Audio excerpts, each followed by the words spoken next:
Hello, it's time to do project 2.05, sudden changes. In this lab, you'll change the shape of the ball to stretch out a little when it drops and flatten a little when it hits the ground. The goals for the lesson are to create keyframes to protect the round shape of the ball, to stretch the ball just before and after it bounces, to squash the ball when it hits the ground, and to adjust the F-curves. Sudden changes. Later, you'll change the ball's shape to look like it flattens a little when it hits the ground. If you did that now, Blender would try to create a smooth animation by filling in a gradual change between the round ball shape on the starting keyframe and the flattened shape on the bounce keyframe. But you don't want the ball to gradually change from round to flattened as it drops, since that's not realistic. A ball doesn't anticipate hitting the ground while it's still in the air. It flattens suddenly, exactly when it hits the ground. Round keyframes. Before you flatten the shape of the ball, you'll add keyframes just before and after the bounce keyframe. These round keyframes won't make your animation look different yet, but they will protect the round shape of the ball just before and after the bounce keyframe. This way the ball will keep its round shape up until it hits the ground, and it will go back to its round shape after it hits the ground. Let's open Blender. And we are just going to go File, Open Recent, and you'll see your Lab 4 Bouncing Ball version 4. Click to open that. Okay, so the concept here is our ball bounces. Where is our keyframe? It's in the 10th frame, right? So go to your current and click 10 and hit enter, okay? So we're gonna set a keyframe just before it and just after it that makes it so that the round shape from here to here stays round, and then it's going to go back to round right here and come up and continue to be round, okay? So in this little area down here is where it's going to flatten. All right, so go ahead and type in here 8. So we're just going to go a couple of frames before 10. So we're going to start at 8. And then you're going to hit the letter I. I is for insert, right? Insert keyframe. And we're going to click Loc Rot Scale. It says insert keyframes for specific keying set with menu of available keying set if undefined. Insert a keyframe on each of the location, rotation, and scale channels. So sorry, that didn't give us a lot of information, but basically what that's doing is it is going to make it so that the shape of the object is maintained between the first keyframe and keyframe at 8, okay? So now let's make another keyframe right after the bounce. We're gonna make a keyframe at, what do you say, 12? So click 12, okay? So now So now we're at frame 12, and what are you gonna click to insert a keyframe? You're gonna click I for insert. And you're going to do the Loc Rot Scale again, okay? Click on that. Perfect. Let's go ahead and press play and see what it looks like. Well, it doesn't look any different, does it? You know, I was looking at my my fall and I thought, gosh, that fall just doesn't look fast enough. Do you remember how to change that? You right click to select that, hit G, and then it was X to maintain the X. And I can make it so it falls a little faster.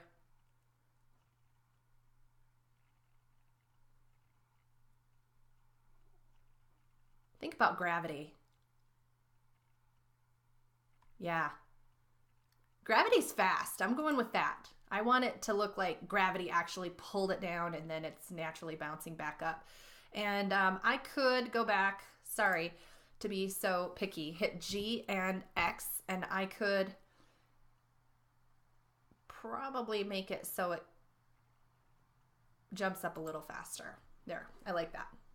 Now, if this didn't work for you, did your file that you opened still have the lattice selected? I'm going to pause this because remember, you have to have the lattice selected, okay? So, but if you just saved from the last one, you shouldn't be having a problem. But if you did, I could anticipate maybe it's because your lattice wasn't selected. Squash and stretch. Squashing is resizing an object to look shorter and wider. Stretching is resizing an object to look taller and narrower. You'll use squash and stretch to change how an object looks. For example, you can make an object look like it's running into something or moving quickly. You'll squash and stretch your ball to make it look more rubbery as it bounces. Question: resizing an object to make it look shorter and wider is called?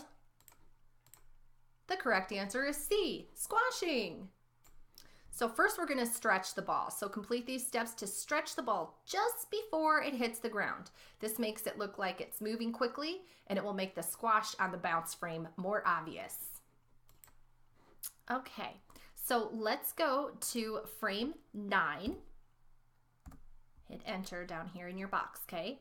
So what we're going to do is simply scale. This is kind of cool. So we're going to change the, and you know what? I think I'm going to zoom in over here a little bit. I'm going to just scroll so that we can see the changes that I'm making a little more obviously. And so I'm going to change the Z value to 2.5, hit enter, and look at, that's cool. And now you're going to change the Y value to 1.5 and the X value to 1.5. Okay, so now it's like really nice and squeezed. And then we want to rotate 45 degrees on the X value because the ball is coming over from the left-hand side and we wanted to make it look like it's bouncing with that trajectory. Does that make sense? So we can press play and see how that looks. Scrolling out a little bit. It's not totally obvious. Maybe we'll see it in our next part. Oh, I know why it's not totally obvious. I just paused it and clicked keyframe 9 and there's nothing there. Who can tell me why those changes aren't there? Let's go back and do it again. If you did the same thing as me. So it's 2.5 for your Z, 1.5 for your Y, 1.5 for your X on the scale, and then for your rotation, 45 degrees for your X. All right, why didn't it save that? What do I need to click? I, and then I have to click Girot scale, and that is going to save the location, the rotation, and the scale that I just created. All right, so hopefully that makes sense. And now when I press play, yay, we can see it. That's what we're looking for. All right, now let's go ahead and squish it right after the bounce. So come down here. I'm not gonna pause it. I like being able to watch the changes as I go. So I'm gonna hit 9. Oops, nope, not 9. What comes right after 10? 11. Hit 11. Oops, we're gonna have to pause it. Okay, hit 11 and then enter. And that'll take us to frame 11. Excellent. So we're just gonna go ahead and make Z 2.5. We're gonna make X 1.5. And we're gonna make X, wait, did I say Y? Y and X 1.5. And we'll just leave the rotation as is. Okay, then what do we have to do to save those changes? We have to hit I to insert that keyframe. And we're gonna just make it so that it saves the location, the rotation, and the scale. Perfect. Okay, now I gotta press play now. And it doesn't quite look right, does it? But apparently we're gonna fix that. Okay, so pause it, and then we're going to go ahead and squash it at keyframe 10 when it hits the ground. So go to keyframe 10, And you're going to change the X value to 2 on the scale, the Y value to 2 on the scale, and the Z value to 1. All right. Then change your X value to 0. So you have your rotations all set to 0, and you can see how it's flattened. Looks real good. Then you can try and press, oops. Insert the keyframe. Insert, location, rotation, scale. Excellent. Now we can press play. And it still doesn't look right. We're gonna fix it. When you add new keyframes to an animation, they can change your F curves. We're gonna complete these steps to fix any problems. The location Z curve is most likely to be affected. Okay, so let's go ahead and, well, I'm not gonna pause it actually, because I like to be able to see the changes as I'm making them. So I am going to hide the Girot scale by clicking on the eye to make it invisible. So notice the difference there. And I want to make sure that the Z curve is selected. So what we're going to be doing here is looking for the places where it looks unnatural and just trying to grab the curves and adjust. Oops, remember to grab things you have to right click, not left click. So I'm going to just try to grab a curve and just play around with it and see if it does anything. It may not. I might have to actually zoom in on this window so that I can see what I'm doing, and you hold on my scroll so I can get in there and actually look at what's happening. Okay. So right clicking, grabbing my handle.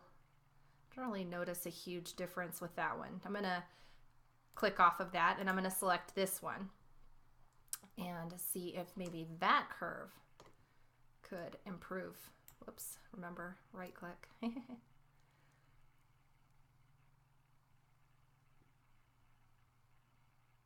And you might grab that and drag it closer to the ground if you want to.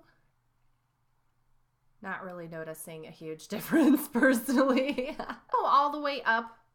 Would gravity let it come all the way up? I don't think so. So I'm going to grab this one and I'm going to actually, whoops, I'm going to grab the actual, I'm going to try anyway. I was going to try to select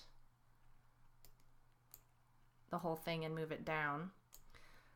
Okay, these little guys are just kind of in my way. All right, so what I really want is to grab this. There, got it. And I'm going to hit G and I'm going to lower it because I think after it falls, it's not going to bounce to the same height that it used to be at. What do you think? And yeah, that kind of makes sense, right? Would you expect it to bounce right back up there? I wouldn't. I'd expect it to bounce a little small, you know, a little shorter. So I'm going to go right there. I think that looks pretty good. You know, I'm not really thrilled about the way that this bounces. I think that it's too long before it even hits the ground. But that's the way that they did it. You could go back and change that if you didn't quite like that. I mean, honestly, I guess I'm just not really crazy about keyframe number 8 that we did. I'm going to go to keyframe 8 and, or was it 9? Keyframe 9. Yeah, I don't think I'm too crazy about the Z. I'm going to go with 1.5 and see. And what were these at before? Can't remember what their original settings were. I'm just playing around with it to see how it looks. Not liking that.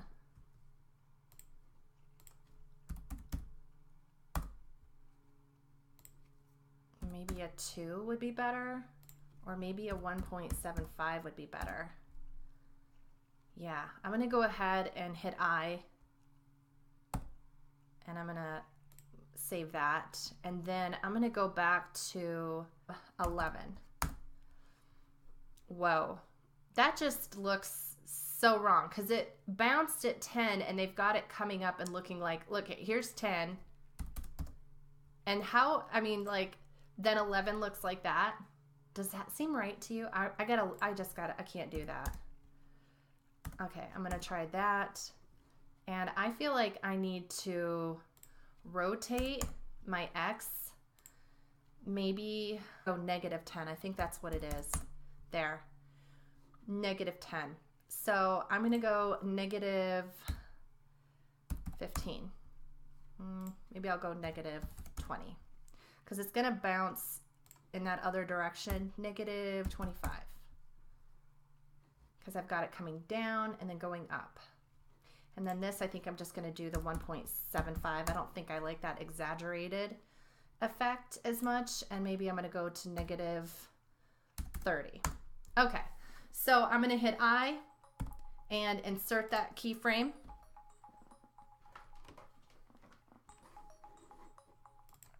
All right, so let's press play. Oh, I personally think that looks so much more realistic than it did. So hopefully you were able to kind of follow along with the logic of that. And when you're creating your own bouncing ball or other effects like that, you can logically and intuitively try to make things so that they look more realistic.